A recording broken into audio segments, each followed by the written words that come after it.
धर्मोऽस्तु सर्वमङ्गलमाङ्गल्यं सर्वकल्याणकारकं प्रधानं सर्वधर्माणां जयनं जयतु शासनम्। नमः श्रीवर्धमानाय निर्धूतकैलात्मने सालोकानां त्रिलोकानां यद्विद्यादर्पणायते यद्विद्यादर्पणायते।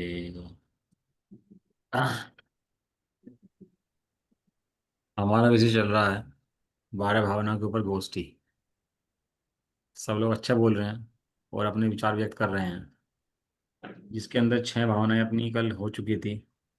अभी आज जो है अपनी बाकी 6 भावनाएं जो हैं उनके ऊपर अपन लोग चर्चा करेंगे। सब लोग अपने विचार व्यक्त कर रहे हैं 12 भावनाओं के ऊपर, है ना। ये 12 भावनाओं का पकड़ जो है आया कहाँ पर है, कहाँ से आया। हमारे पंडितों ने, विद्वानों में बहुत चर्चा का विषय रहा है 12 भावना। कोई विद्वान मेरे ख्याल से ऐसा नहीं रहा होगा इस विषय को ना छेड़ा हो। बहुत शास्त्रों के अंदर आया है। वैराग की उत्पादक हैं ये 12 भावनाएं, वैराग को देने वाली हैं 12 भावनाएं। ये कहाँ पर आया? ये तत्वार्थ सूत्र जी के जब मुनिराज का वर्णन करा गया है, अधिकार नंबर 9 सूत्र नंबर 7। क्या है अधिकार नंबर 9 सूत्र नंबर 7? मैं पढ़ देता हूँ सूत्र आपको, 1 मिनट तो पता लग जाएगा आपको सूत्र क्या है। सूत्र नंबर 7 है, अनित्याशरण संसारे कत्वन्यात्वाशुच्याश्रव संवर्ण निर्जरा लोक वो दुर्लभ धर्म साख्यात तत्वानुचिंतन अनुप्रेक्षा। तत्वों के चिंतन रूप अनुप्रेक्षाएं हैं 12। अब ये अपन लोग समझते हैं कि भैया बाहर का चिंतन खाली ये 12 भावना होता है, लेकिन तत्वों का चिंतन वास्तव में 12 भावना होता है। और तत्व आपको पढ़ाई हैं सारे 7 तत्व किसे किसे कहते हैं, बताऊंगा मैं बीच बीच में आपको इन 12 भावनाओं के बारे में। लेकिन हमारी जो कल भावना हो गई थी अनित्य ऐचरण संसार, आप याद भी कर लेना, क्रम भी बहुत सरल है याद करने का। अनित्य ऐचरण संसार नंबर 1 तिगड़ी ये है। 2 नंबर की तिगड़ी क्या है? एकत्व, अन्यत्व और अशुचि। तो अपना एकत्व हो गया था, अन्यत्व हो गया था। अभी मैं अशुचि भावना के ऊपर बोलने के लिए बुला रहा हूँ श्रीमती अन्नू मुकेश घर, एल्स बुआ जी हैं। उर्फ उर्फ लगाते हैं ना, उर्फ बुआ जी। तो बुआ जी आए और जो अपने विचार जो हैं और अच्छे से अशुचि भावना के ऊपर व्यक्त करें। अशुचि भावना किसे कहते हैं और क्या होती है। चलिए। सभी को जय जी ने। जय जी। मैं 1 मिनट एक बात कहना चाहती हूँ। हम्म। आप प्लीज सभी पार्टिसिपेंट्स को कहें कि वीडियो ऑन करें। सब लोग वीडियो अपना ऑन कर लें, इसके वीडियो ऑफ है सबके। वीडियो ऑफ करके गोष्ठी करना का तो मुझे कोई मतलब नहीं समझ में आता है। वीडियो क्यों ऑफ कर रखा है? सब लोग भैया वीडियो ऑन कर लो ना। चलो बोलो। 12 भावनाओं को अनुप्रेक्षा भी कहते हैं। अनुप्रेक्षा का मतलब बार बार निस्वरूप का चिंतन करना। हम सभी को 12 भावनाओं का चिंतन अवश्य करना चाहिए, क्योंकि चिंतन करने से महान कर्म की निर्जरा होती है। जैसे जैसे जीव संसार की असारता का चिंतन करता है, वैसे वैसे विशुद्धि बढ़ती जाती है और कर्मों की मजबूती कम हो जाती है। 12 भावनाओं को वैरागी की जननी भी कहा है। इनका चिंतन मनन हमें विषय कषाय से विरक्त करता है और धर्म में अनुरक्त करता है। इन 12 भावनाओं से कषाय रूपी अग्नि शांत होती है, राग गल जाता है, अंधकार विलीन हो जाता है और हृदय में ज्ञान रूपी दीपक विकसित हो जाता है। वास्तव में वैराग्य की स्थिरता के लिए अपने शुद्ध स्वरूप के चिंतन से बढ़कर अन्य भावना नहीं है। अशुचि भावना। शुचि माने पवित्र और अशुचि माने अपवित्रता का चिंतन करना। मात पिता रस बीरज मिलकर बनी रहे तेरी, हाड़ मास रस रघु आपकी प्रकट व्याधि के सुग मेरे शरीर का निर्माण किससे हुआ, इसका विचार करना चाहिए। समुद्र के पानी से स्नान करने पर भी यह शुद्ध नहीं होता, इतना यह अपवित्र है। केसर चंदन पुष्प सुगंधित वस्तु देख सारी, देह परस्ते होए अपावन मिश्रण मर जारी। सुगंधित चीजें भी यदि इसके संपर्क में आ जाती हैं तो वे भी गंदी हो जाती है। कितनी अपवित्रता से युक्त यह शरीर है, ऐसा निर्णय करना या ऐसा चिंतन करना, इसी का नाम अशुचि भावना है। जय जय।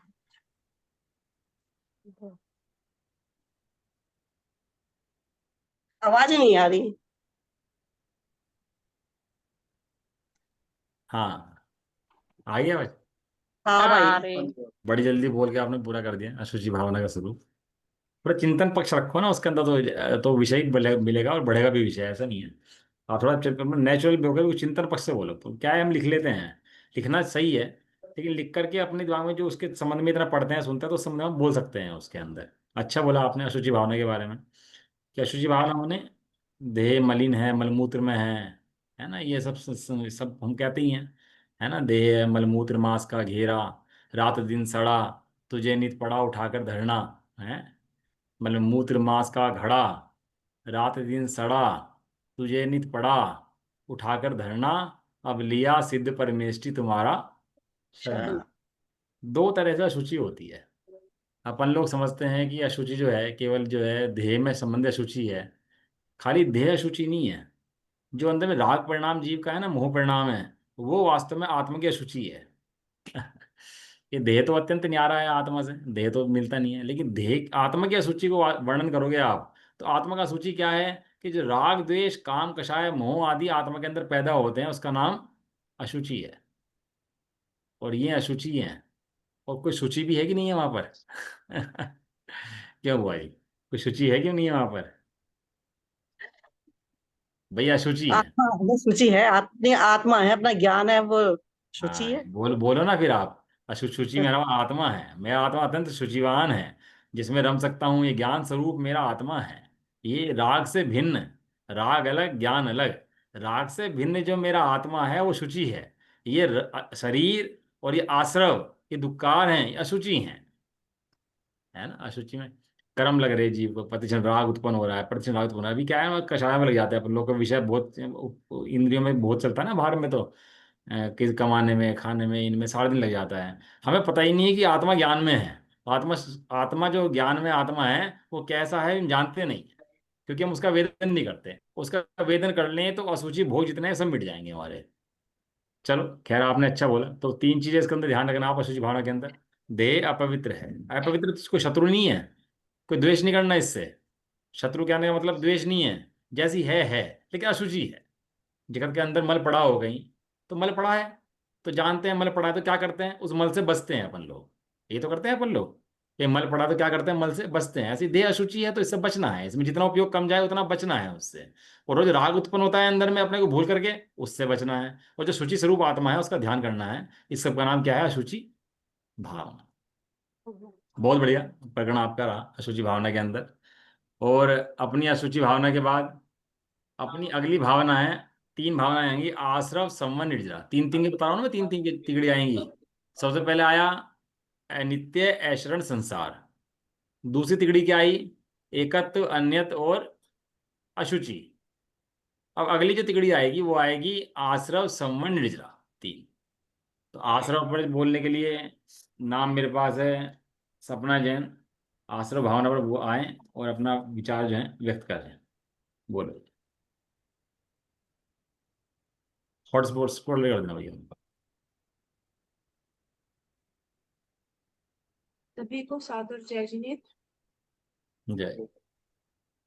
संकप्त मानस शांत हो, जिनके गुणों के गान में विवर्धमान महान, जिन बिछड़े हमारे धाम। इसी मंगलाचरण के साथ मैं अपना विषय, जो मेरी भावना है, वो है आश्रव भाव। आश्रव अर्थात बहना, बहना अर्थात आना, कर्मों का आत्मा के साथ संबंध स्थापित करना। कर्म या अर्थात कर्मों का आत्मा में आना, यह आश्रव है। यह आश्रव है, आश्रव भावना नहीं। कर्म आत्मा में आते क्यों हैं? पर संयोग के आश्रय से उत्पन्न होने वाली चैतन्य की राग द्वेष रूप वृत्ति द्वारा आत्मा के प्रदेशों में कंपन उत्पन्न होने पर कर्मों का आत्मा में आश्रव होता है। बिना पर संयोग के मोह राग द्वेष असंभव है, उसके लिए पर संयोग चाहिए ही चाहिए। मोह राग द्वेष जब होते हैं तो आत्म प्रदेशों में, जीव के आत्म प्रदेशों में कंपन होता है, कंपन होता है तो कर्मों का आश्रव होता है। आश्रव के दो प्रकार हैं, भाव आश्रव और द्रव्य आश्रव। द्रव्य आश्रव अर्थात कर्म कर्म उद्गल परमाणु जो है उन्हें द्रव्य आश्रव का है। भाव आश्रव अर्थात मोह के जीव के मोह राग द्वेष आदि परिणाम। अब मैं सीधा आश्रव के स्वरूप पर आती हूँ। आश्रव का स्वरूप क्या है? आश्रव जड़ है, वह जीव नहीं है। आश्रव अज्ञानी है। आश्रव दुख स्वरूप है। आश्रव अशरण है, संसार में किसी को शरण देने वाले नहीं है। आश्रव आश्रव संसार भ्रमण का कारण है। आश्रव अगर किसी को शरण नहीं देते हैं तो ये अनित्य भी है, हमेशा रहने वाले नहीं है। इसके विपरीत मैंने ये जो आश्रव का स्वरूप बताया है, आश्रव दुख रूप है, संसार भ्रमण का कारण है, तो ऐसा क्या है कि मुझे दुख रूप दिख रहे हैं? इसके विपरीत ऐसा मुझे सुख रूप क्या दिख रहा है? तो इसके विपरीत सुख जो है वो आत्मा का स्वरूप है। आत्मा चेतन है, जड़ नहीं है। आत्मा शरणभूत है। इस संसार में मुझे कोई शरण हो ना हो, लेकिन मुझे मेरा आत्मा प्रति क्षण प्रति पल मुझे शरण है। आत्मा नित्य है, कभी मरने वाला नहीं है। आत्मा ध्रुव है। इन दोनों का कंपैरिजन यहाँ पे इसलिए लिया गया है क्योंकि आश्रव भावना में हम जो है आश्रव के स्वरूप को हे बताते हुए तो उसमें उपादेय क्या रखेंगे? उसमें किसका चिंतन करेंगे? अपनी आत्मा का चिंतन करेंगे। आश्रव हे रूप है, कर्मों का कारण है, दुख स्वरूप है, तो मैं इसके विपरीत मेरी आत्मा मुझे शरणभूत है, मुझे सुख देने वाली है।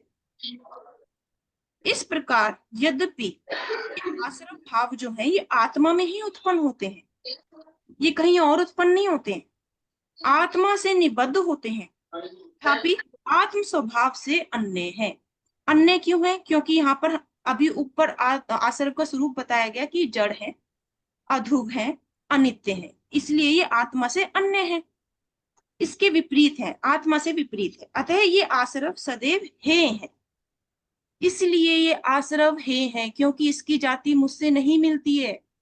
मैं जीव आत्मा, आत्मा से आश्रव से सदैव विपरीत भाव वाला, सुख स्वरूप वाला होने से आश्रवों से सर्वथा अन्य हूं।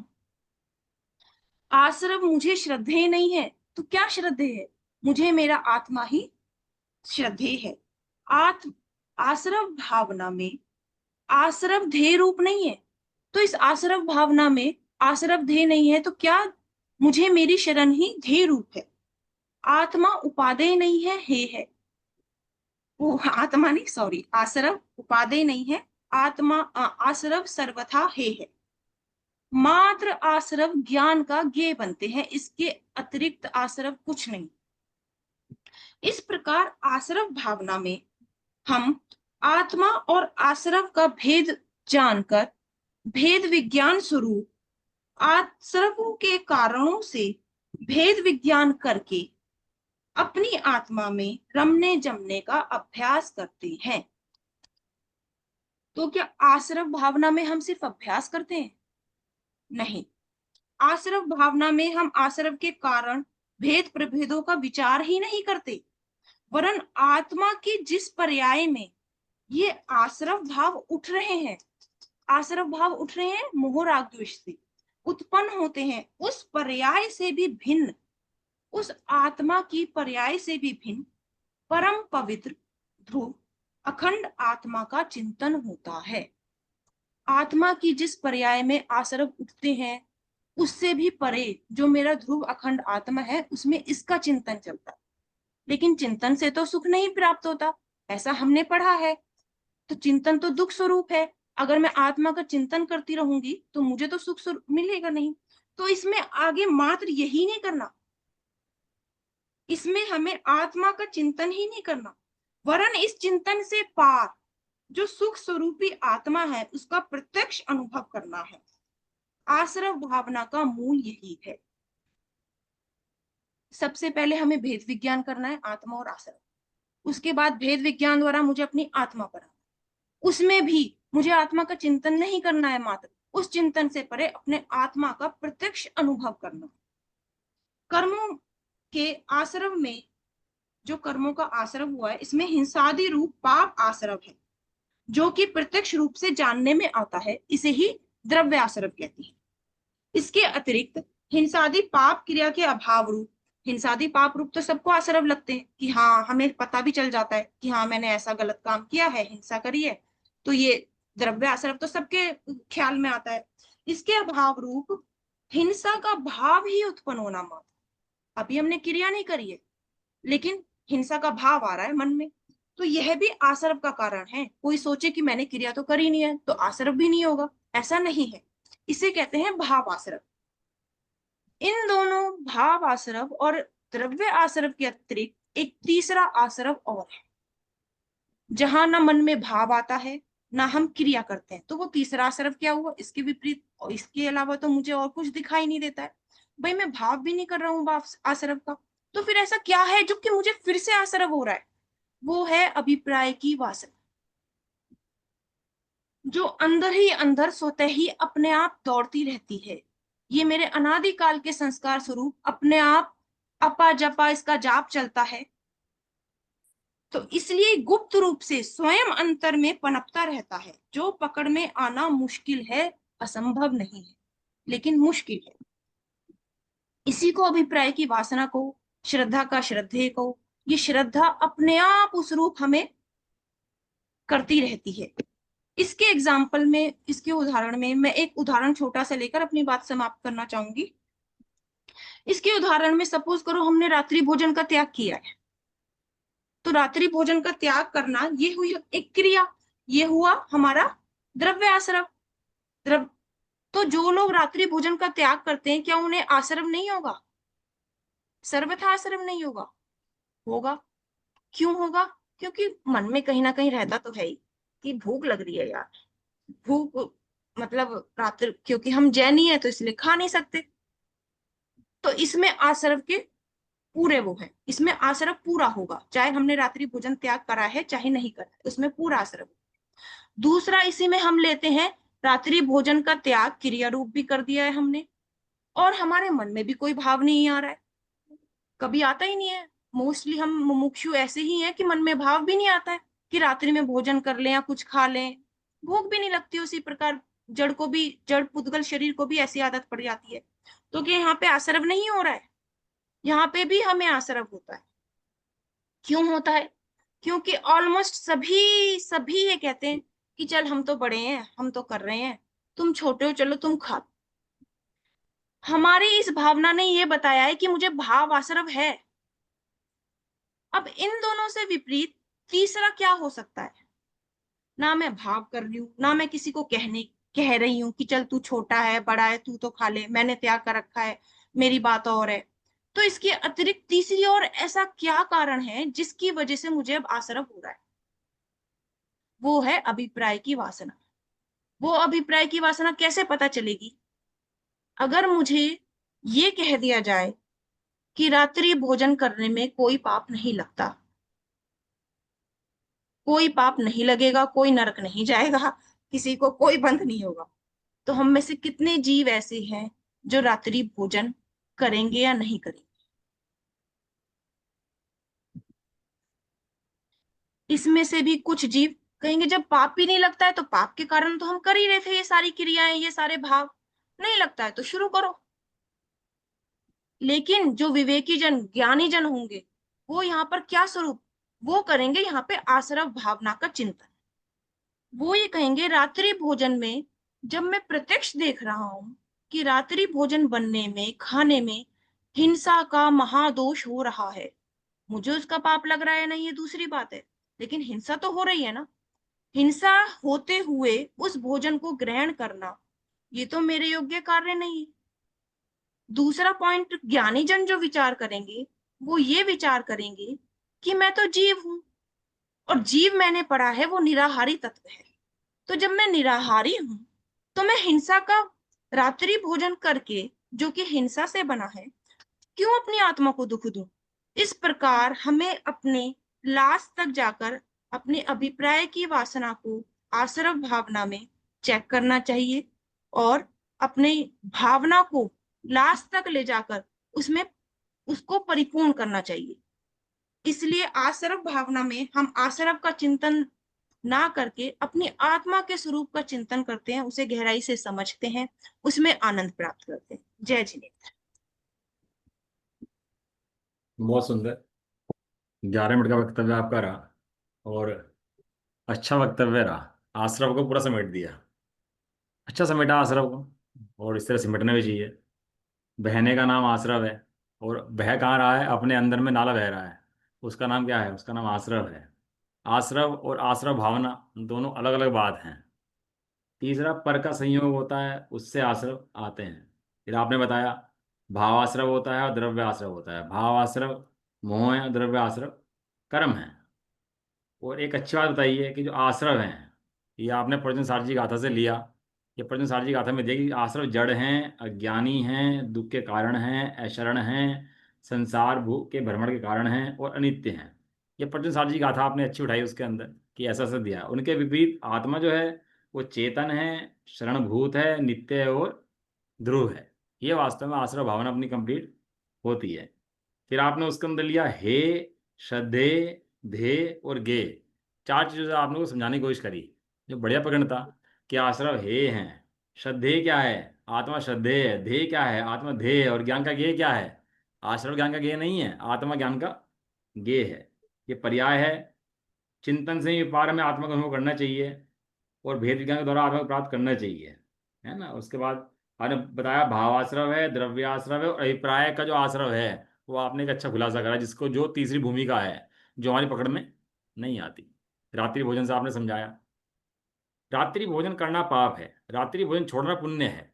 क्या कहा? रात्रि भोजन करना पाप है, वो अशुभ आश्रव है। और रात्रि भोजन छोड़ना वो शुभ आश्रव है। और हम शुभ, हमें अच्छा लगता है शुभ पर कर्माएं, देवगति जाएं तो बढ़िया हो जाएगा ना। लेकिन वो भी दुख का हेतु है। कब तक? जब तक हम अपने आत्मा का अनुभव ना कर लें, तब तक वो दुख का हेतु बना ही रहेगा। और जिस क्षण आप अपने आत्मा का अनुभव करेंगे, उस क्षण वो आश्रव होना बंद हो जाएगा। वो तीसरी भूमिका शुद्ध भूमिका है। शुभाश्रव, अशुभाश्रव और शुद्ध से हमारा आश्रव होता नहीं है। इसलिए अभिप्राय की वासना मुख्य करके हमें इसका भेद मिटाना चाहिए। आश्रव के भेद बता ही रहे हैं हम आपको। आश्रव भी चल रहा है हमारा, मिथ्यात, प्रवृत्ति, परमार्थ, कषाय, योग, वो वहाँ प्रकरण चल रहा है हमारा। जब क्लास चलेगी तो उसका बारे में अपन लोग बताएंगे। ठीक है, बढ़िया। चलो, प्रकरण रहा आपका बहुत सुंदर। इसके बाद हमारी अगली भावना जो है वो है संवर भावना। और संवर भावना के बारे में बोलने आ रहे हैं मिस्टर आर्जव जैन। आर्जव जैन शुरू करें अपनी। क्या है, इन सब बोलने से होता क्या है कि कॉन्फिडेंस बनता है हम लोग समझने का, अपने बोलने का, विचार व्यक्त करने का, सब लोगों का। तो इसमें कोई भी शर्माए नहीं, उसमें कोई अपने को हीन महसूस ना करे। जो ही बोल रहा है सब बहुत बढ़िया बोल रहा है अपने हिसाब से। चलिए, बोलिए आर्जव। जय जिनेन्द्र। आज मैं संवर भावना के बारे में बोलने जा रहा हूँ। पहले मंगलाचरण कर लेते हैं। संवर करहि पापी रुके, निज सुधि राख्यो ध्यान। सदाचार के मार्गी, चली हो सदा महान, चली हो सदा महान। संवर भावना जैन धर्म की 12 भावनाओं में से एक महत्वपूर्ण भावना है। संवर का अर्थ होता है रोकना या अवरोध करना। इस भाव का उद्देश्य होता है कि जीव अपने अशुभ कर्मों को रोके और आत्मा की शुद्धि में आगे बढ़े। जैन धर्म के अनुसार ये जीव जन्म मरण के चक्र में फंसा रहता है, एक गति से दूसरी गति भ्रमण करता रहता है और अपना पूरा जीवन ऐसे ही व्यतीत कर देता है। सोचिए, अगर ये कर्मों का प्रभाव होता ही नहीं तो क्या होता? हमें मोक्ष की प्राप्ति हो जाती। लेकिन यहाँ पे एक प्रश्न उठता है कि संवर भावना की प्राप्ति होगी कैसे? संवर भावना की प्राप्ति हमें वनवच काय को सम्मिलित करके करनी पड़ेगी, ताकि हमें नए पाप कर्म नहीं बंधे। इसके लिए हमें सतत जागरूकता, इंद्रिय निग्रह और संयम, चारित्र साधना साधना प्राप्त करनी होगी। अहिंसा, ब्रह्मचर्य, अपरिग्रह का पालन करना पड़ेगा। संवर भावना हमें यह सिखाती है कि बाहरी विषयों में आसक्ति छोड़कर आत्म कल्याण की दशा में आगे बढ़कर जीव को मोक्ष मार्ग में जाना चाहिए। इसके साथ संवर भावना मेरी खत्म होती बढ़िया। 2 मिनट आपने बोला इसके बारे में, संवर भावना के बारे में। हालांकि हमारे जैन धर्म का सबसे इम्पोर्टेंट विषय संवर ही है। ये संवर हो जाता है, उसको मोक्ष मार्ग प्रारंभ हो जाता है, उसकी मोक्ष की नींव लग जाती है। संवर के बारे में बहुत बोला जा सकता है। 5 पाप, 5 आश्रय के कारण जो हैं उनको अभाव करना, वो सब संवर है। अपने आत्मा का ध्यान करना, वो सब संवर है। और इसका उपाय जो समय सारजी ने बताया है, इसका उपाय बताया गया है भेद विज्ञान। सबसे बड़ा उपाय क्या है इसका? भेद विज्ञान। दो द्रव्यों में आपस में भिन्नता है, जो ऐसा जानता है उसको संवर भावना होती है। दो द्रव्य भिन्न भिन्न है ना, एक तो नहीं हुए ना आज तक भी कहीं मिल करके। हम संसार में खूब रगड़े, नरक में गए, निगोद में गए, कभी कभी हम उस रूप हो गए क्या? यदि उस रूप होते तो इस रूप कैसे रहते? वो भिन्न है ना। ऐसी भिन्नता की भावना भावना, इसका नाम संवर भावना है। समय साध्य आदि ग्रंथों में बहुत संवर भावना का वर्णन किया गया है। चलो, बहुत सुंदर आपने वर्णन करा संवर भावना का। अभी अपनी जो अगली भावना है उसका नाम है निर्जरा भावना। निर्जरा भावना है तो सब लोग पढ़ ही रहे हैं निर्जरा के बारे में। निर्जरा भावना क्या होती है, इसके बारे में बताने वाली है चेतना जैन, और बताएंगे निर्जरा भावना क्या होती है। स्पॉटलाइट कर दो। नमो जनार्दन।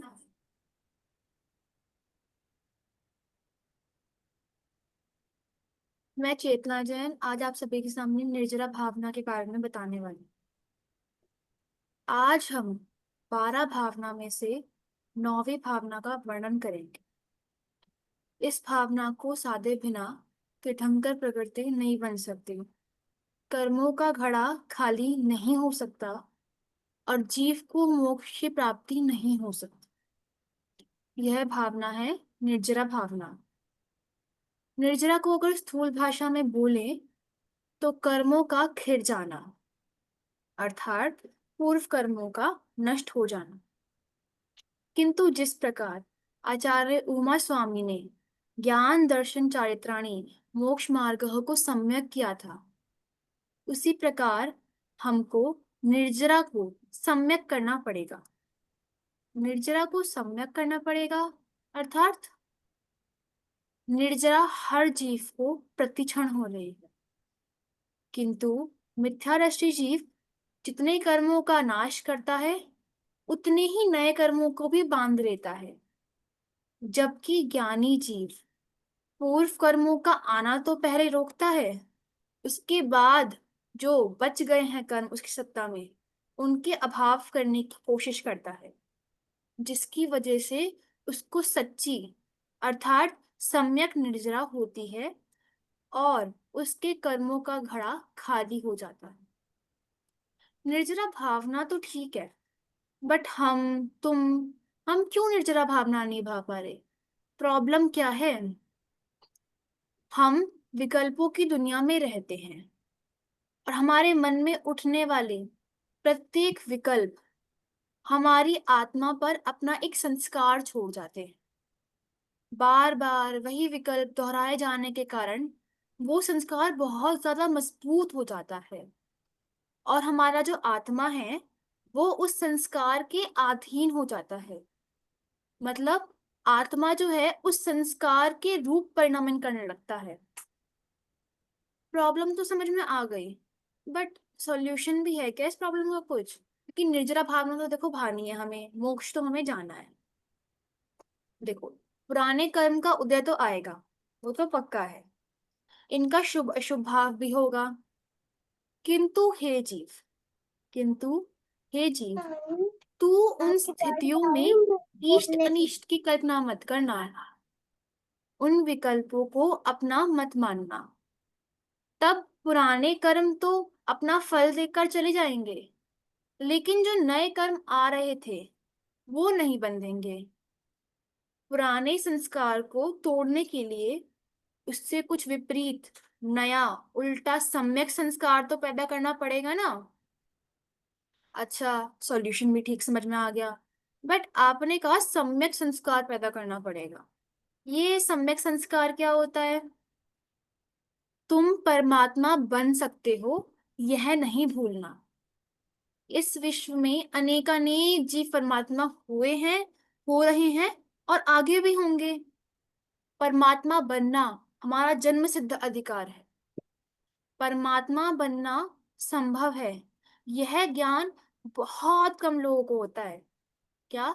परमात्मा बनना संभव है। यह ज्ञान बहुत कम लोगों को होता है, क्योंकि अधिकांश लोग तो भगवान के आगे भोगों की भीख मांगकर ही मर जाते हैं। इसलिए हे जीव, निर्जरा भावना के चिंतन द्वारा जो निरर्थक अर्थात हे है उसे तो हटाना, और जो सार्थक अर्थात उपादेय है उसे ग्रहण करना, उसे प्राप्त करना। अंत में अपने पूरे वक्तव्य को सिर्फ 2 पंक्ति में समेट दूंगी। संवर में है आत्मा, पूर्व कर्म झड़ जाए, निज स्वरूप को पाए कर लोक शिखर ठहराए। जय जिनेन्द्र। बहुत ही बढ़िया बोला बिटिया ने, गजब कर दिया।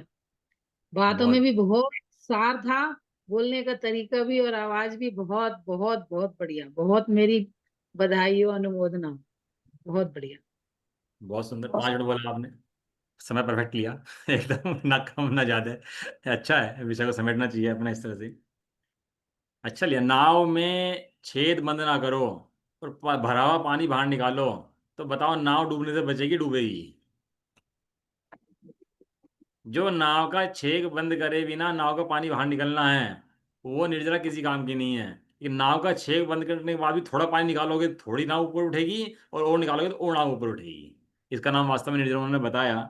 और इन्होंने बताया परमात्मा बनना हमारा जन्म सिद्ध अधिकार है। ये बात बहुत अच्छी है। ये मतलब जैसे था ना, वो बोलते थे मालवीय, मदन मालवीय, कि स्वतंत्रता हमारा जन्म सिद्ध अधिकार है, हम स्वतंत्र थे, स्वतंत्र होकर रहेंगे। ऐसा उन्होंने बताया परमात्मा बनना, भगवान बनना हमारा, मेरा क्या है, जन्म सिद्ध अधिकार है। और बहुत कम लोगों को ये बात पता है। मैं उन भाग्यशाली जीवों में से हूँ जिन्हें मुझे पता लगा है इस सब चीज़ों का। बहुत बढ़िया आपने वर्णन करा। एक तो अगली बिटिया बार से हम जो गोष्ठी है ना, ये हर महीने करने की सोच रहे हैं। हर महीने एक गोष्ठी रखेंगे। सुनो सुनो, ध्यान ध्यान सुनो। ये हर महीने गोष्ठी चे- रखने की सोच रहे हैं। और अगली बार गोष्ठी जो रखेंगे वो 10 धर्म के ऊपर रखेंगे। जो 10 धर्म अपने हैं उनके ऊपर गोष्ठी रखेंगे। और अभी से तैयारी शुरू कर दो आप। अपने नाम देने शुरू करो। जो नहीं बोल पा रहे हैं या इनका नंबर नहीं आया है, वे ही बोल सकते हैं। जरूरी नहीं है एक धर्म के ऊपर एक जना बोले, 2 भी बोल सकते हैं। कोई ऐसा नहीं कि कोई कंडीशन लगी हुई है कि एक के ऊपर एक ही बोलेगा। तो अपनी विषय तैयार करें और बोलने का अभ्यास करें और सीखें और आगे बढ़ें और अपने चिंतन पक्ष मजबूत करें, है ना? तो अगले महीने फिर भैया गोष्ठी करेंगे। मैं बता रही हूँ। हैं? भैया मैं कुछ कुछ पूछना चाहती हूँ चेतना बिटिया से। पूछो जी, बोलो। हाँ भी चेतना बाबू। कहाँ से लिया बिटिया आपने ये प्रकरण? बहुत ही बढ़िया, बहुत सुंदर। मैंने जो स्टार्टिंग का था वो तो खुद लिखा था। बाकी जो ये प्रॉब्लम सॉल्यूशन और सम्यक संस्कार वाला था, ये अध्यात्म योगी राम ने से लिया था। और वहाँ पे 12 भावना का बहुत सुंदर प्रकरण लिखा हुआ है अध्यात्म योगी राम में। बहुत बढ़िया, बहुत अच्छा लगा। चलो, अब अपनी लोक भावना तो कल पूनम जी ने बताई थी अपने को, सब बन गया था, है ना? ये 2 भावना है, संसार भावना और लोक भावना। लोग बहुत से बहुत मिक्स कर देते हैं संसार भावना को लोक भावना को। तो संसार के अंदर संसार के स्वरूप का चिंतन है, पंच परावर्तन का चिंतन है। और लोक के अंदर 6 द्रव्य का चिंतन है। ये 6 द्रव्य में ही लोक है, इतने इतने द्रव्य हैं, इसके अंदर उसका चिंतन है। और संसार भावना के अंदर भ्रमते हुए संसार का चिंतन है। ये दोनों भावनाएं अलग अलग, थोड़ा आप ध्यान रखें इन चीज़ों का, कि कैसे कैसे अलग अलग भावनाएं होती हैं। अब अगली भावना है 11 नंबर की भावना, बोधि दुर्लभ भावना, जिसके बारे में बोलने के लिए आ रहे हैं वीर जैन। वो आए, अपना वक्तव्य प्रस्तुत करें कि बोधि दुर्लभ भावना किसे कहते हैं और क्या होती है। आओ भाई वीर, अपने को कैमरा ऑन करो और स्पॉटलाइट करो। जय जिनेन्द्र सर। हाँ, जय। सबसे पहले मैं अपने पूज्य वरिष्ठ जनों, आदरणीय श्रावक श्राविकाओं और श्रीमान नवीन जैन जी उर्फ मेरे अंकल जी को हृदय से वंदन करता हूँ, जिनके सानिध्य में आज यह भावना गोष्ठी संभव हो रही है। मैंने जो भावना स्वीकार की है वह है बोधि दुर्लभ भावना। अब मैं आपके समक्ष अपने अल्प ज्ञान के अनुसार कुछ विनम्र विचार प्रस्तुत करना चाहूँगा। तो अपना कैमरा ऑन करो और तब बोलो, कैमरा ऑन करके बोलो ना। अंकल जी, समझ आ मेरे रही है कुछ? सराउंडिंग में बहुत क्राउड है अभी। अच्छा अच्छा, चलो ठीक है। हाँ। आज मुझे बोधि दुर्लभ भावना पर अपने अल्पज्ञान के अनुसार कुछ विचार प्रस्तुत करने का सौभाग्य मिला है। भावना का अर्थ। बोधि का अर्थ है सच्चे ज्ञान, सम्यक्त्व या आत्मबोध की प्राप्ति। दुर्लभ अर्थात जो बहुत कठिनाई से प्राप्त हो। तो बोधि दुर्लभ भावना वह भावना है जिसमें हम यह गहराई से चिंतन करते हैं कि सच्चा आत्मज्ञान, सम्यक दर्शन और मोक्ष मार्ग का बोध प्राप्त होना अत्यंत दुर्लभ है। हम किसे दुर्लभ मानते हैं? इस संसार में लोग धन, पद, स्वास्थ्य, संबंधों को दुर्लभ मानते हैं, परंतु शास्त्र में हमें यह बताया गया है कि सम्यक्त्व से युक्त मनुष्य भव ही सबसे दुर्लभ है, क्योंकि वही मोक्ष मार्ग की ओर हमें बढ़ा सकता है। जन्म मिलना कठिन है, मानव जीवन मिलना कठिन है, जैन धर्म मिलना और भी कठिन है, और इन सबसे भी दुर्लभ है आत्मा का बोध होना। एक उदाहरण से समझते हैं। बोधि दुर्लभता को समझाने के लिए आगमों में एक सुंदर उपमा दी गई है। जैसे जैसे अंधकारमय समुद्र में एक लकड़ी की एक छेद वाली पट्टी तैर रही हो और कोई अंधा कछुआ सैकड़ों वर्षों में एक बार ऊपर आए और उसका सिर उस छेद में जा पड़े। क्या यह संभव है? मैं एक बार फिर से दोहराता हूँ। जैसे अंधकारमय समुद्र में एक लकड़ी की एक छेद वाली पट्टी तैर रही हो और कोई अंधा कछुआ सैकड़ों वर्षों में एक बार ऊपर आए और उसका सिर उस छेद में जा पड़े, क्या यह संभव है? उतना ही दुर्लभ है सम्यक्त्व प्राप्त होना। महावीर स्वामी के समशरण में अनेक जीव उपस्थित होते थे, लेकिन कुछ ही को सम्यक्त्व प्राप्त होता था। इसका कारण यह है कि बोधि केवल सुनने से नहीं, भीतर से जगाने से होती है। इस भावना का उद्देश्य समझते हैं। इस भावना का उद्देश्य हमें जागरूक करता है कि हमें यह दुर्लभ अवसर मिला है। हमें जिनवाणी सुनने को मिल रही है। हमारे पास शुद्ध चरित्रवान गुरुओं की वाणी है, और सबसे बड़ी बात, हमारे पास आत्मा में जगाने की प्रेरणा है। तो अब हमें समय नहीं गंवाना है। जिनवाणी को सिर्फ सुनना नहीं, हमें जिनवाणी को जीना है। जिनवाणी में कही हुई बातें हमें अपने जीवन में उतारनी है। अंत में मैं बस यही निवेदन करना चाहूंगा, यह दुर्लभ अवसर बार बार नहीं आता। इसलिए आलस, प्रमाद और मोह को त्याग कर धर्म का आचरण करें, आत्मा को जाने और मोक्ष मार्ग पर एक एक कदम दृढ़ता से रखें। जय जिनेन्द्र। बहुत सुंदर वक्तव्य आपका। बोधि के बारे में रहा है। बोधि माने सच्चा ज्ञान और दुर्लभता माने कठिनाई से प्राप्त हो, जिसको आपने कछुए के दृष्टांत से समझाया भी है। नरदेह उत्तम देश, आयु पूर्ण शुभ आजीविका, दुर्वासना की मंदता, परिवार की अनुकूलता, सज्जनों की संगति, सद्धर्म की आराधना, है उत्तरोत्तर महादुर्लभ आत्मा की साधना। अब आप इसको ध्यान से पढ़ लेना। मैंने बोल तो दिया है, डॉक्टर साहब को भेज भी दूंगा, लेकिन आप विचार करना कैसे नरदेह मिली है, सत्संग मिले हैं, जैन धर्म मिला है, परिवार की अनुकूलताएं मिली हैं, कमाई की अनुकूलताएं मिली हैं, कहाँ कहाँ जी लुट गए, इतने इतने जी लुट गए, और बाद में सबसे लास्ट में सम्यक की प्राप्ति और आत्मा की अनुभूति, ये सबसे लास्ट में बहुत अति दुर्लभ है।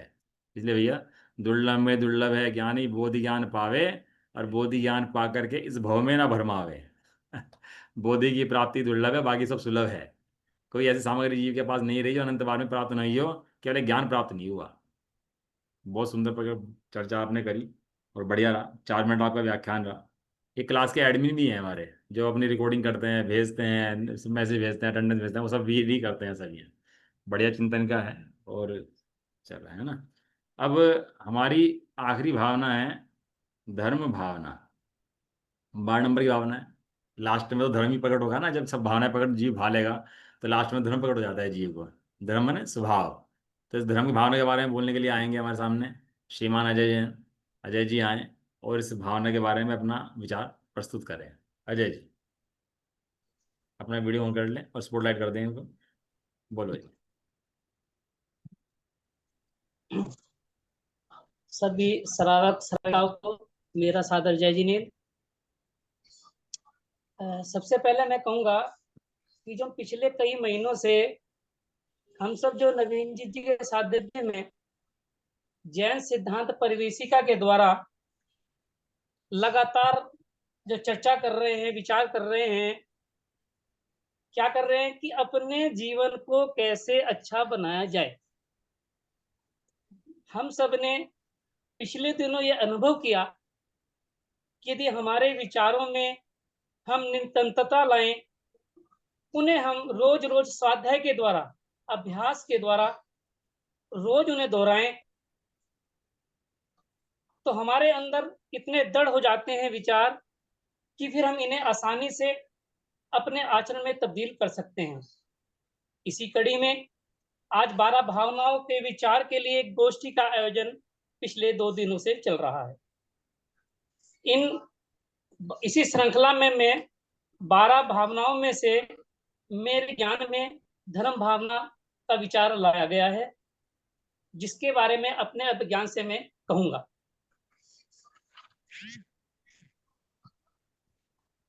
धर्म भावना का स्वरूप का चिंतन करना धर्म ही इस लोक में सुखों को देने वाला है, और धर्म ही दुख से छुड़ाकर मोक्ष के सुख को देने वाला है। ऐसा विचार बार बार करना, 10 लक्षण धर्म का पालना, रत्न का चिंतन करना असली धर्म है, यही सच्चा धर्म है। आगमन कहा गया है कि जिससे परम सुधरता है एवं वर्तमान भोग में कल्याण होता है, ऐसा परम हितकारी धर्म कामधेनु, चिंतामणि और कल्प वृक्ष के समान है। ये चिंतामणि, कामधेनु, कल्प, ये वो सब चीजें जो हमें बिना मांगे सब कुछ मिल जाता है, जिससे हमें वो सब कुछ प्राप्त होता है जो हमें चाहिए होता है। इसलिए व्यक्ति का धर्म भावना पाकर उसमें लगना चाहिए।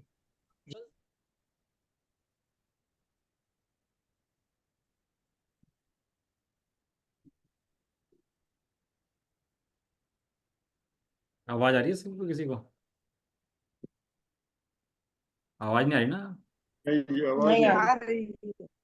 नेटवर्क वो चला है शायद। लीव हो गए हैं। अच्छा, लीव ही हो गए हैं। नहीं आ रहे हैं। आ गए। आप एक काम करो, वीडियो अपनी बंद कर लो और बोलो आप केवल, क्योंकि वीडियो से आप ना वो थोड़ा सा नेटवर्क में उड़ा रही है। वीडियो बंद कर लो अपना और आप बोलो केवल। आप वीडियो बंद कर लो, अपने इंटरनेट अनम्यूट करो अपने को, अनम्यूट नहीं हो रहा। जुगल किशोर जी भी कहते हैं जयमाला में, चिरक्षक धर्म हमारा हो, धर्म हमारा चित साथी, जग में न हमारा कोई था, हम भी न रहे जग के साथी। जो सदा हमारी रक्षा करता है वह केवल धर्म ही है। यही धर्म सदा हमारे साथ रहता है और कोई नहीं। धन, स्त्री, पुत्रादि कोई साथ नहीं देता। यदि संसार में कोई साथ देता है तो वह केवल धर्म ही है। धर्म ही केवल ऐसा है जो चिरकाल तक साथ रहता है, इसके अलावा अन्य कोई नहीं। दौलत नाम जी लिखते हैं, जय भाव मोह ते न्यारे, दग जान बता दिख सारे, सो धर्म जवे जिए धारे, तभी सुख अचल निहारे। सम्यक दर्शन, सम्यक ज्ञान, सम्यक चारित्र, जो मोह से भिन्न प्रकार के भाव हैं वे ही धर्म कहलाते हैं। जीव जब ऐसे धर्म को धारण करता है तभी अविनाशी सुख को प्राप्त कर पाता है। ऐसा विचार करना धर्म भावना है। निश्चित से धर्म वस्तु का स्वभाव है। व्यवहार में रतन ते स्वरूप 3 प्रकार, उत्तम क्षमादि 10 लक्षण धर्म रूप 10 प्रकार, अहिंसा आदि ही धर्म है। आत्मा का शुद्ध निर्मल स्वभाव ही अपना धर्म है। इसकी प्राप्ति के बिना ये जीव अनादि काल से संसार में परिभ्रमण करता रहता है। वह धर्म ही संसार से निकालकर हमें मोक्ष स्थान में पहुंचाने वाला है। कहते हैं धर्म करत संसार सुख, धरत करत निर्वाण, धर्म पंथ साधे बिना नर तिर्यंच तमान। यानी धर्म करने से संसार का सुख भी मिलता है। जैसे किसान अनाज के लिए खेती करता है, लेकिन भूसा स्वयं ही मिल जाता है। जितना भी हम उपाय करते हैं वह सभी निर्वाण के लिए है, लेकिन संसार के भोग तो भूसे की तरह सोते ही मिल जाते हैं। धर्म के बिना मनुष्य तिरंज के समान है। हर समय धर्म का चिंतन करते रहो, भगवान की आज्ञा का प्रमाण मानकर त्रिदुख पालन के उपाय करते रहो, निरंतर कर्म शत्रु को दूर करने और मोक्ष के कारण 7 तत्व जप तप शील संयम नियम व्रत आदि का चिंतन करो। ज्ञान वर्णादि आदि 8 द्रव्य कर्म क्षेत्र काल भाव के निमित्त विपाक है, यानी फल हैं, जिनसे आत्मा की नाना प्रकार की सुख दुख आदि रूप अवस्थाएं होती हैं।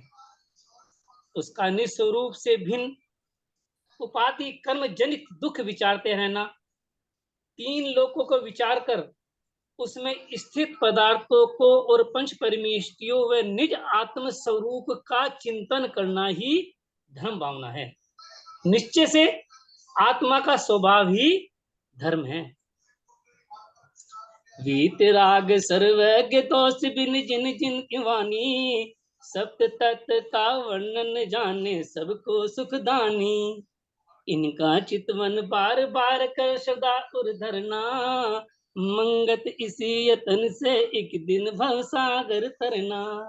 कहते हैं सम्यक दर्शन ज्ञान चारित और मिथ्यात्व मोह से भिन्न जो भाव है वे तो धर्म है। जीव ऐसे जब धर्म को ग्रहण करता है तो वो अचल सुख की प्राप्ति करता है। ऐसे धर्म को हमेशा हमें भाना चाहिए। चिररक्षक धर्म हमारा हो, धर्म हमारा चिर साथी, जग में न हमारा कोई था, हम भी न रहे जग के साथी। चिरकाल तक धर्म हमारी रक्षा करे और चिरकाल तक धर्म हमारा साथी रहे। इस संसार में धर्म के सिवाय कोई और साथी नहीं है। धर्म संसार के दुखों से निकाल सकता है, ऐसा चिंतन करना चाहिए।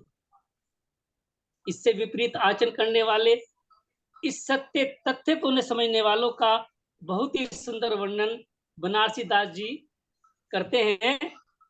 भेष धरी लोक निको वंचे जो धर्म तक, जो गुरु कहावे गुरुवाई जही चाहिए, मंत्र तंत्र साधक कहावे गुनी जादूगर, पंडित कहावे पंडिताई जापे लहिए। जो वेश बनाकर लोगों को ठगता है वह धर्म ठग कहलाता है। जिसमें लौकिक बड़प्पन होता है वह बड़ा कहलाता है। जिसमें मंत्र तंत्र साधने का गुण है वह जादूगर कहलाता है। जो ज्ञानवान है वह पंडित कहलाता है। जो कविताई में होशियार है वह कवि कहलाता है। और जो बातचीत में चटपटा है वह व्याख्याता कहलाता है। ये सब कपटी जीव विषय के भिक्षुक हैं, विषयों की पूर्ति के लिए याचना करते फिरते हैं तथा इनमें स्वार्थ त्याग का अंश भी नहीं है। इन्हें देखकर दया आना चाहिए। संसार में ऐसा धर्म ऐसा नाम तो समस्त लोग कहता है, परंतु धर्म शब्द का अर्थ तो इस प्रकार है। रतन ते श्राप का कैसे लिया है मैंने ये, जो नरक त्यंच गतियों में परिभ्रमण रूप दुखों से आत्मा का छुड़ाकर उत्तम आत्मिक अविनाशी अतीन्द्रिय मोक्ष सुख में धर दे, वही धर्म है। ऐसा धर्म मोल पैसे के बदले में नहीं आता। जो धन खर्च करके दान सम्मान आदि द्वारा ग्रहण कर ले, किसी का दिया नहीं मिलता। जो सेवा उपासना द्वारा प्रसन्न करके ले लिया जाए, मंदिर, पर्वत, जल, अग्नि, देव मूर्ति, तीर्थ क्षेत्र आदि में नहीं रखा है, जो वहां जाकर ले आए। उपवास, व्रत, काय क्लेश आदि तप से भी नहीं मिलता, तथा शरीर आदि कष्ट करके भी नहीं मिलता। देवादि देव के मंदिर में उपकरण दान, मंडल पूजन आदि करके घर छोड़कर वन शमशान आदि में निवास करने से तथा परमेश्वर के नाम जाप आदि करके भी धर्म नहीं मिलता है। धर्म तो आत्मा का स्वभाव है, पर द्रव्यों में आत्म बुद्धि छोड़कर अपने ज्ञाता दृष्टा रूप स्वभाव का श्रद्धान अनुभव और ज्ञायक स्वभाव में ही परिवर्तन रूप जो आचरण है वही धर्म है। ऐसे सच्चे धर्म की जय। सभी भाइयों को जय जिनेंद्र। बहुत सुंदर आपने बोला। 10 मिनट आपका वक्तव्य रहा और अच्छा वक्तव्य रहा। दुख से छुड़ाकर मोक्ष देता है, 10 लक्षण रूप धर्म है, रत्नत्र धर्म है, कामधेनु, कल्पवृक्ष, चिंतामणि, ये सब धर्म के स्वरूप को बताने वाले हैं। यही हमारे साथ रहता है, धर्म ही हमारे साथ जाता है। आत्मा का निर्मल स्वभावी धर्म है। जो व्यक्ति जीव धर्म नहीं करता वो जीव तिरंचों के समान है। तिरंच भी धर्म कर ले यदि मौका मिल जाए, लेकिन जो भोगों में भोगता है तो धर्म नहीं करता, तिरंचों के समान कहा उसको। आत्मा का स्वभावी धर्म है। बनारसी राज का दोहा आपने बोला, अच्छा बोला, जो बनारसी राज ने धर्म की परिभाषा बताई है। और रतनगढ़ साहब का जो आपने लिया है वो बहुत ही सुंदर प्रकरण आपने धर्म का दिया है। पूरा प्रकरण इसके अंदर आ गया और अच्छा चिंतन आपका है। अच्छा आपने तैयारी कर रखी थी।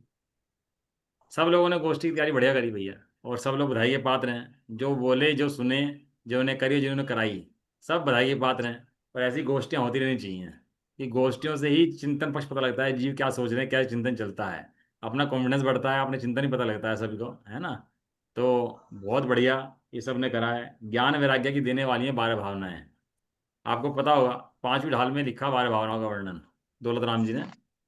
जब श्रावक बन गया था और मुनि बनने वाला था, बीच में लगाए भावना 12 भावनाएं तो प्रत्येक श्रावक को प्रतिदिन 12 भावनाओं का चिंतन करना चाहिए।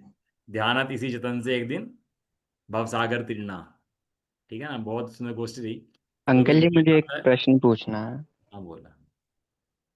बोधि दुर्लभ भावना के ऊपर है। बोधिर भावना। आगमों में कहा है कि बोधि अत्यंत दुर्लभ है, तो क्या हम्म। ज्ञान होना पर्याप्त नहीं है जब तक वह आत्मा के परिणमन ना करे? ज्ञान सबके पास है, लेकिन ज्ञान आत्मा में ज्ञान सबके पास है, लेकिन ज्ञान में आत्मा नहीं है। ज्ञान में आत्मा नहीं, बहुत दुर्लभ है वास्तव में। इसलिए तो बहुत दुर्लभ कहा गया है। दुर्लभ है नहीं, लगता है वो भारी कुछ नहीं है, हम्म, लेकिन वो जो प्राप्त नहीं होता ना, बहुत अनंतों जीवों में से किसी एक को प्राप्त होता है, इसलिए कहा है दुर्लभ है। लेकिन प्राप्त तो होता है ना। हमें निकलते हुए देखने चाहिए कौन निकल गए, रुकते हुए नहीं देखने चाहिए कौन रुक गए। इसलिए वो बहुत दुर्लभ भावना कही गई है। किसी को भी बोलना हो समापन में, किसी का कोई वक्तव्य, किसी को कोई विचार आ रहे हो, तो नहीं तो फिर गोष्ठी समाप्त करते हैं अपनी। और अगली बार गोष्ठी रखी जाएगी 10 धर्म की। आप अभी से तैयारी करें, अपने नाम दें। 1 महीने बाद गोष्ठी है, उसकी तैयारी करके अपना अपना नाम देकर बता दें कि कौन से उस पर बोलना कोई चाहता है। ठीक है ना। तो थोड़ा पहले से ही प्रोग्राम बन जाएगा सारा। चले, किसी का कोई वक्तव्य? चलो ठीक है, गोष्ठी अपनी आज समाप्त होती है 12 भावना की। और नई गोष्ठी फिर अपन आएंगे और फिर दोबारा चर्चा उसकी करेंगे। निज निधि निज में बताई है अनंत कारी है की जिनवाणी माँ वंदना नौवाणों में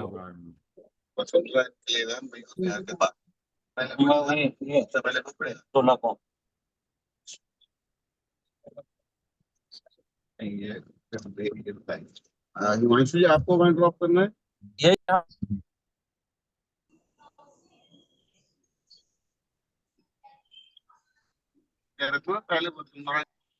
बोलो दक्षिणी माता की। जय हो। महान जैन धर्म की। जय हो। एक साथ बोलिए। जय जिनेंद्र। जय सभी को जय जिनेंद्र। क्लास एंड कर दो। को जय। Class and.